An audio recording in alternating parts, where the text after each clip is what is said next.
আজান হবে, আজানের পরে নামাজ হবে। আজান বাদে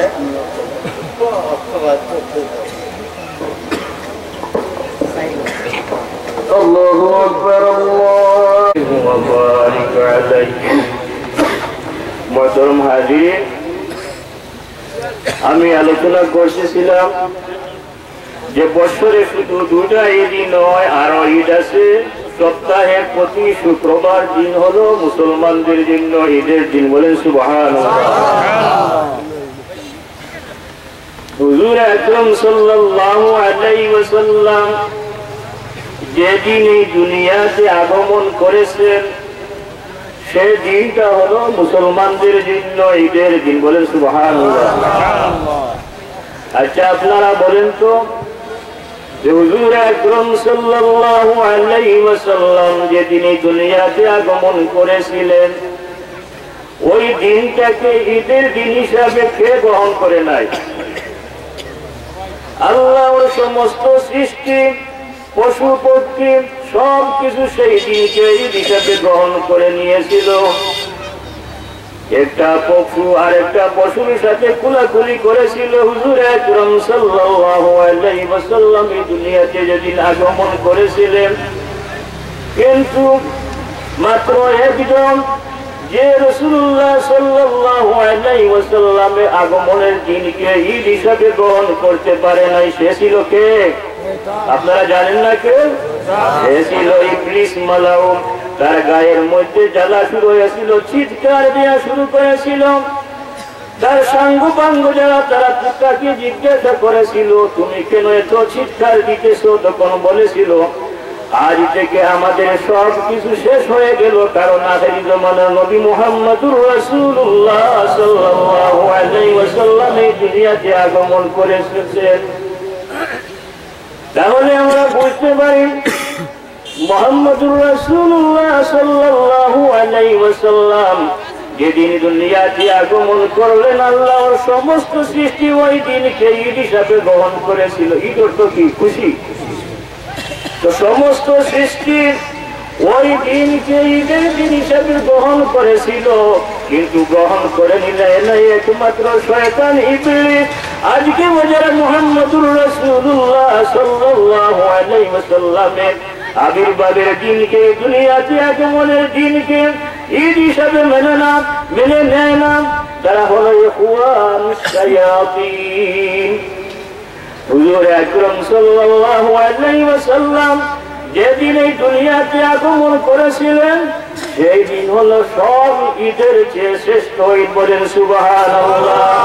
আচ্ছা, আপনাদের কাছে আমি প্রশ্ন করি, একটা খাঞ্চা, যেটা খাঞ্চা বুঝেন তো, বিবাহের সময় জামাইকে দামানকে যেটা দেওয়া হয়, স্পেশাল একটা খাবার দেওয়া হয়, ওই খাবারের মর্যাদা বেশি না আমাদের নবী মুহাম্মদুর রাসূলুল্লাহ সাল্লাল্লাহু আলাইহি ওয়াসাল্লামের মর্যাদা বেশি? মুহাম্মদুর রাসূলুল্লাহ সাল্লাল্লাহু আলাইহি ওয়াসাল্লামের মর্যাদা বেশি। আল্লাহ পাক রব্বুল আলামিন ঈসা আলাইহিস সালাতু ওয়াস সালামের দুআর কারণে একটা খাঞ্চা এই জমিনে অবতীর্ণ করেছিলেন। ঈসা আলাইহিস সালাতু ওয়াস সালামের সাথীরা ঈসা আলাইহিস সালাতু ওয়াস সালামকে বলল, হাল ইয়াস্তাতিউ রাব্বুকা আন ইউনাজ্জিলা আলাইনা মাইদাতাম মিনাস সামা ক্বালাত তাকুন هل يستطيع ربك أن ينزل علينا مائدة من السماء قال اتقوا الله إن كنتم مؤمنين। ঈসা আলাইহিস সালাতু ওয়াস সালামের সাথীরা ঈসা আলাইহিস সালাতু ওয়াস সালামকে বলল, হে ঈসা, আপনার রব আপনার প্রতিপালক কি ক্ষমতা রাখেন যে আমাদেরকে আকাশ থেকে রেডিমেড খাবার দিতে পারেন, খাজনা দিতে পারেন? ঈসা আলাইহিস সালাতু ওয়াস সালাম বললেন, ইত্তাকুল্লাহ, তোমরা আল্লাহকে ভয় করো। আল্লাহ পারেন না এমন কিছু আছে কি? আল্লাহ পারেন না এমন কিছু নাই। ইন্নাল্লাহা আলা কুল্লি শাইইন কাদির। আল্লাহ পাক রব্বুল আলামিন বলেন কুন আর ফায়াকুন হয়ে যায়। ঈসা আলাইহিস সালাতু ওয়াস সালাম বললেন, ইত্তাকুল্লাহ, আল্লাহ পারেন না এমন কিছু নাই। তোমরা যে শব্দটা বলেছো এই শব্দটার মধ্যে কুফরি রয়েছে, এই জন্য বললেন ইত্তাকুল্লাহ, আল্লাহকে ভয় করো, ইন কুনতুম মুমিনিন, যদি তোমরা ঈমানদার হয়ে থাকো। তারা বলল নুরিদু আন নাকুলা মিনহা ওয়া তাতমাইন্না কুলুবুনা ওয়া না'লামা আন ক্বাদ সাদাকতানা ওয়া নাকুনা আলাইহা মিনাশ শাহিদিন। তারা বলল হে ঈসা, আমরা তো ইচ্ছা করেছি যে আমরা খাবার খাবো, আমাদের দিলের মধ্যে ইত্মিনান আসবো, আর তুমি যে কথাটা বলতেছো ওইটার উপরে আমাদের আরো ঈমানটা মজবুত হবে। বলেন সুবহানাল্লাহ। ঈসা আলাইহিস সালাতু ওয়াস সালাম আল্লাহর দরবারে দোয়া করেন, রব্বানা আনজিল আলাইনা মাইদাতাম মিনাস সামাই তাকুনু লানা ঈদান লিআউয়ালিনা تكون لنا عيدا لأولنا وآخرنا وآية منك وارزقنا وأنت خير الرازقين। ঈসা আলাইহিস সালাতু ওয়াস সালাম আল্লাহর কাছে বলেন, হে আমার প্রতিপালক, রব্বানা আনজিল আলাইনা মাইদাতান মিনাস সামা, হে আল্লাহ আকাশ থেকে মায়দা অবতীর্ণ করো, তাকুনু লানা ঈদান লিআউয়ালিনা ওয়া আখিরিনা ওয়া আয়াতাম মিন, আপনি যে ময়দান যে খাইটা আমাদেরকে দান করবেন ওই দিনটা হবে আমাদের জন্য, আমাদের পূর্ববর্তী পরবর্তী সবার জন্য ঈদ হিসাবে আমরা গ্রহণ করে নিব। বলেন সুবহানাল্লাহ। তো ঈসা আলাইহিস সালাতু ওয়াস সালাম এক নবী হয়ে যদি আকাশ থেকে যেদিন খাঞ্চা অবতীর্ণ হয়, মায়দা অবতীর্ণ হবে, ওই দিনটাকে ঈদ হিসাবে গ্রহণ করে নেন, তাহলে আমার নবী মুহাম্মদুর রাসূলুল্লাহ সাল্লাল্লাহু আলাইহি ওয়াসাল্লামের মর্যাদা কি খাঞ্চার সে কম হয়ে গেল? নাউযুবিল্লাহি মিন যালিক। ঈসা আলাইহিস সালাতু ওয়াস সালাম এই দিনকে ঘোষণা করলেন ঈদের দিন হিসাবে। এই দিন আমরা দেখি ঈসাইরা তাদের সাপ্তাহিক ঈদের দিন কোন দিন পালন করে? রবিবার দিন।